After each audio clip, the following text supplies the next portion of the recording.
நம்ம Ashwin sweets and snacks export பண்றதுக்கு 7373041434 மற்றும் www.ashwinsweets.com கான்டாக்ட் பண்ணுங்க.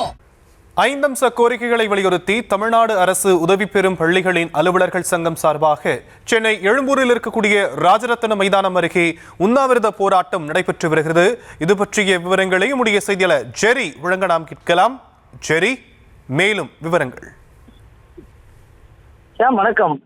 அரசு உதவி பெறும் பள்ளிகள்ல அலுவலக பணியாளர்களுடைய நியமனத்தினுடைய எண்ணிக்கை குறைக்கப்பட்டுள்ளது. எனவே அந்த அரசாணையை நீக்க வேண்டும் எனவும் அரசு உதவி பெறும் பள்ளிகளுடைய இளநிலை பணியாளர்கள் உதவியாளர்கள் அறிவிப்புக்கு பிறகு அமல்படுத்தாமல் உள்ள பணி நியமனங்களை அமல்படுத்த வேண்டும் எனவும் மாவட்ட கல்வி அலுவலகம் ஒரு மாவட்டத்தில் பள்ளிகளின் எண்ணிக்கைக்கு தகுந்தாற் போல அதிகப்படுத்த வேண்டும் எனவும் அரசு பள்ளிகளில் உள்ள இரவு காவலர்கள் போல அரசு உதவி பெறும் பள்ளிகளில் உள்ள இரவு காவலர்களுக்கும் 30 நாள் ஈட்டிய விடுப்பு வழங்க வேண்டும் எனவும் அலுவலக பணியாளர்களை டெட் தேர்வு எழுத அனுமதிக்க வேண்டும் எனவும் 5 அம்ச கோரிக்கைகளை முன்வைத்து அரசு உதவி பெறும் ஊழியருடைய சங்கம் சார்பில் இந்த போராட்டம் நடைபெற்று வருகிறது. ஏறத்தாழ 200-300 பேர் இந்த போராட்டத்தில் ஈடுபட்டிருக்கிறார்கள்.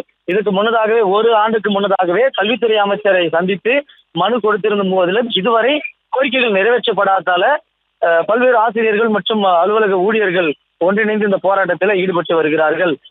அதே போல 5 அம்ச கோரிக்கை நிறைவேற்றப்படாத பட்சத்தில் இந்த போராட்டம் தொடரும் எனவும் தற்பொழுது உண்ணாவிரத போராட்டமாக இது இருக்கிறது. அதே போல இது அரசு அலுவலகங்களில் முற்றுகை போராட்டமாக இது மாறக்கூடும் என்றும் அரசுக்கு எச்சரிக்கை விடும் விதத்துல அரசுக்கு எதிரான கோஷங்கள் முன்வைத்து போராட்டத்தில் ஈடுபட்டு வருகிறார்கள்.